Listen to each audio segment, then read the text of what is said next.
Hi guys, welcome to another movie crew review. Today we'll be reviewing Drive Away Dolls. The movie stars Margaret, Qualley and Geraldine, Viswanathan and a bit of Pedro Pascal.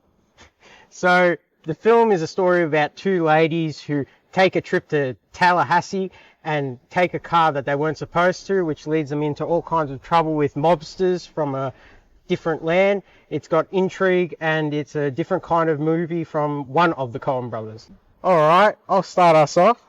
So my favourite takeaway from the film was the first 30 seconds with Pedro Pascal.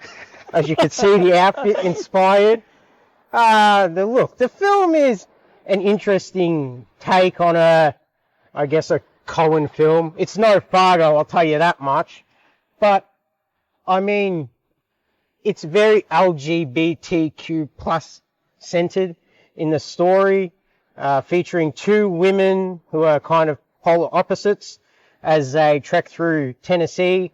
The good aspects of the film, I guess, not much. Look, to be honest with you, it's an hour 41 and the cuts are terrible. Like every scene cut is just like some guy did it in Microsoft or Adobe, just like the most basic of cuts.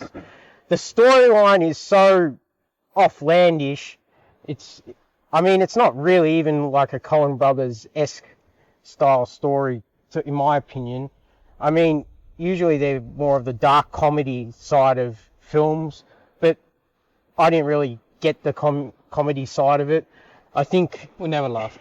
No, not one. I think maybe if you're in that camp of the film, you'll enjoy this more, but look, for me, I didn't really find it that enjoyable. You know, there's a lot of softcore nudity in there, and the storyline, linear, basic. When the main characters are not the best part of the film, there's two henchmen in there, and Domingo Coleman is kind of their boss. When they're the standout of the film, and they're in about 20% of the film, you've got a problem. That's the only way I can say it, is you've got a problem. And for me, that's the kind of takeaway I had from this film. I did really enjoy the character development because there wasn't really much. Geraldine's character, she kind of grew, but Margaret's character really just stayed the same. She was kind of the mentor or person that helps her open up, but the storyline is just so outlandish.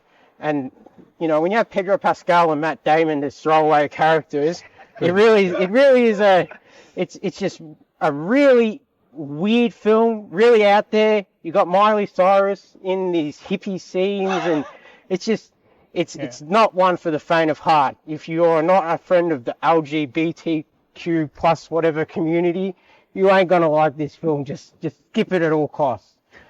Alright, so yeah, pretty much everything you've stated. The transitions from scene to scene, God, they're just so odd. And very old style, like you got the flip of the screen when it just... Oh yeah. It's like a box and then it turns to the next scene, and then you got the shades when it comes up and... But it drops on the angle. Oh yeah, just everything. And then the whole psychedelic scenes, like... So rare, like unnecessary when they're zooming in on the car and then you go into this psychedelic sort of... It's no part of the story because you didn't know what was in the car. And then they sort of did that and it was just... took me out of it. And then they had this... So the main character, she's from Texas. And as I first watched it and she had that heavy accent, I thought to myself, wow, she reminds me of a young Miley Cyrus sort of from Hannah Montana. Yeah. And then alas! One of these psychedelic, whatever transitions you want to call it, it slowly zooms into this figure, and I go, no, she kind of looks like Miley Cyrus, can't be. And alas, it was freaking Miley Cyrus. I go, oh my God, that was the only part I laughed because I said it to myself at the start of the movie, and then she appeared. But I shouldn't be saying alas because the main character in this doesn't like certain phrases and stuff at the start of the movie. The movie was not for me. I think it's a very, very, very, very, very minor audience that they were targeting, and it was definitely not us. Yeah. I can say that pretty confidently. It was very specific in their audience, and yeah, it definitely wasn't for a broad audience, this movie.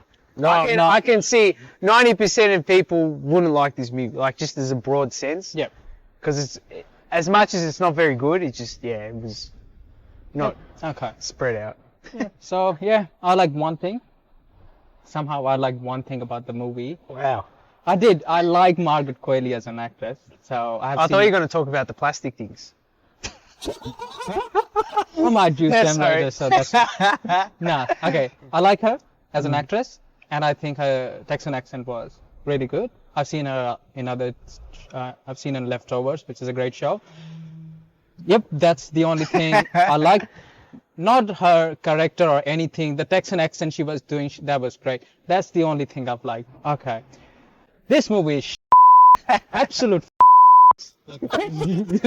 Okay, the plot of the movie is sort of rehash plot of one of their Coen brothers movie. Very minor plot, not the whole thing. They have a briefcase, it gets mixed up, someone else finds it. That's the whole plot of the movie. And how can you extend that minute thing to over how long is the movie? An hour and 41 minutes. Hour and 41 minutes, softcore pound. Yeah, that's how you do it. The scenes are not even good. Like, I didn't enjoy anything. I could have enjoyed at least that part. I think the character depth given to these characters, there was nothing. So Geraldine got 2 scenes, and somehow those both scenes were also related to sex. How can you give backstory to someone and whole plot revolves around only softcore porn? I just don't understand. If you go onto the hub, I think you will find more character there. Probably, yeah, you'll find more character in depth there. Nothing. I don't care who this movie is targeted to. It was a bad film. At the end of the day, if I care about the characters, I would like the movie. I don't care about any of it. Margaret Qualley, like I said before, I like her. She was hitting on my nerves. She's quirky. That's her whole character. She's quirky. That's it. She speaks so fast, and I was like, stop it. I just calm down, man. And you have Geraldine's character. She's completely opposite, and that was the only thing that could have worked out. You have 2 polar opposite characters. When they come together, that they should match up perfectly. But the way they come together, that makes no sense. It's so forced. This movie is just bland. I don't know what was the purpose of the movie. Why is it called Drive Away Dolls? Because they drive away and have lots of sex. Yeah, that's it. That's the whole plot of the movie. It's not about some briefcase. And please don't open the briefcase. Just don't. I just wish, like in Pulp Fiction, we're going to review it soon. Yep. No spoilers, because you don't know what's in the briefcase. And they open the briefcase, and somehow this movie was a train wreck. And when they opened the briefcase, it got even worse. And the revelation of what inside the briefcase and how it relates to Matt Damon and stuff is so stupid. This has to be satire, man. Like, we are wrong, I think. At least in Pulp Fiction, Yeah. you never find out what's in the briefcase. Yeah. So you're always wondering. Yeah. I mean, if there was some kind of payoff, like for a brief part in the film when they found their briefcase, Yeah. and then all of a sudden they started spending all this money. In my head, I thought the briefcase was full of money. And I just thought, oh, maybe you're not going to find out. And then when they show what's in the briefcase, you're like, That was most that was baffling so decision. Yeah. stupid, it made no No sense. sense at all.